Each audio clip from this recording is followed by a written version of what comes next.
फिरोजपुर झिरका की अनाज मंडी प्रांगण में मार्केट कमेटी बोर्ड की अहम मीटिंग आयोजित की गई, जिसकी अध्यक्षता नवयुक्त चेयरमैन राहुल जैन ने की। बैठक में सचिव, स्टाफ और मनोनीत कमेटी के सभी पदाधिकारी मौजूद रहे। चेयरमैन राहुल जैन ने साफ कहा कि हरियाणा की बड़ी मंडियों में शुमार फिरोजपुर झिरका मंडी अपनी क्षमता के अनुसार नहीं चल पा रही है।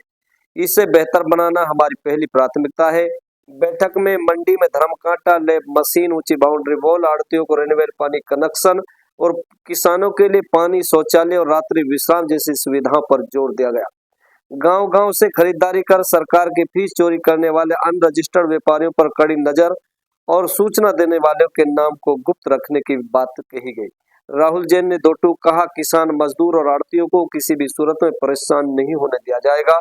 देखे आगे की रिपोर्ट। मार्केटिंग बोर्ड की आज मीटिंग ली गई है, तो क्या क्या फैसले सर इसमें लिए गए हैं, इसको लेकर आप क्या कहेंगे?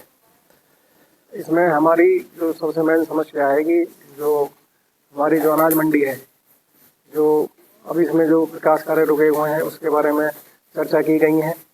और इसमें अनाज मंडी के जो हमारी अनाज मंडी पूरे साल जो है यहाँ नहीं चल पाती है उसके बारे में चर्चा की गई है जी।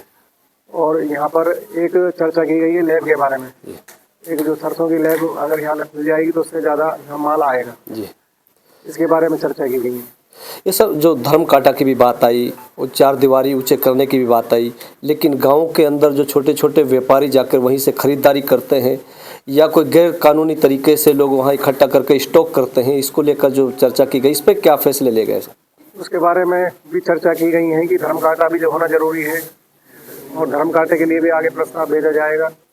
और जो चार दीवारी है उसके लिए भी प्रस्ताव भेजा गया है सेक्रेटरी साहब की तरफ से और दोबारा उस पर रिमाइंडर भेजा जाएगा कि चार दीवारी बड़ी होनी चाहिए, क्योंकि उससे यहाँ चोरी होने की आशंकाएं रहती हैं। और जो सरसों की आप कह रहे हो कि बाहर या सरसों या स्टॉक जो भी चीज़ें बाहर लगती हैं उसके बारे में भी बात की गई है। उसके बारे में कोई अगर जो जानकारी अगर देगा हमें जी, तो उसकी जानकारी गोपनीय रखी जाएगी और उसके कार्रवाई की जाएगी। लेकर अनाज मंडी में काफ़ी लंबे समय से पाइपलाइन डाली गई है, लेकिन रेनीवेल परियोजना आ गई, अमृत योजना आ गई, लेकिन आड़तियों तक अभी तक पानी नहीं पहुंचा है, तो इसको लेकर आप क्या कहें?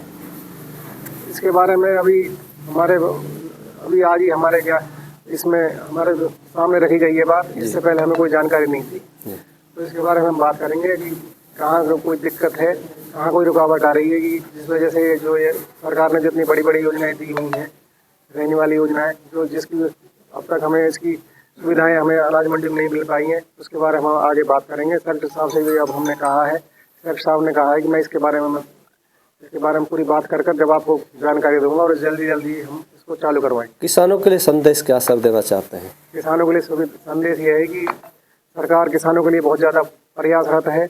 अभी किसानों की सुविधा के लिए ही सरकार ने अटल कैंटीन योजना चालू की है और जो इसमें काफ़ी लोग इसका फ़ायदा उठा रहे हैं। किसान लोग आगे भी किसानों के लिए सुविधाओं के लिए लैब की, धर्म कांटे की भी योजना हमारी आज मंजूर की गई किसानों के लिए। और किसानों के लिए हम रात में रुकने की भी सुविधाएं हम उसके लिए हम आगे प्रयासरत हैं और किसानों को ज़्यादा से ज़्यादा सुविधाएं दी जाएंगी जिससे किसानों को कोई परेशानी ना हो। कोई किसान ये ना सोचे कि यहाँ किसान आने के बाद हम गए मंडी में गलत आ गए, उनको ये लगे कि हम मंडी में आए तो हमारा अच्छी तरह से माल बिका है, अच्छी तरह हमारा रेट मिला है, अच्छा हमें यहाँ पर कोई परेशानी नहीं खाने की पीने की, तो मंडी से खुश होकर जाएं। तो किसानों के लिए हम ये संदेश देना चाहेंगे, मंडी में किसान आए हमारे यहाँ और देखें और काम इनका सब तरह से तोल से, इनका भाव से सब चीज़ इनको बढ़िया हो, धन्यवाद, इनको संतुष्टि मिले, सबसे मेन चीज़ है। ठीक है सर।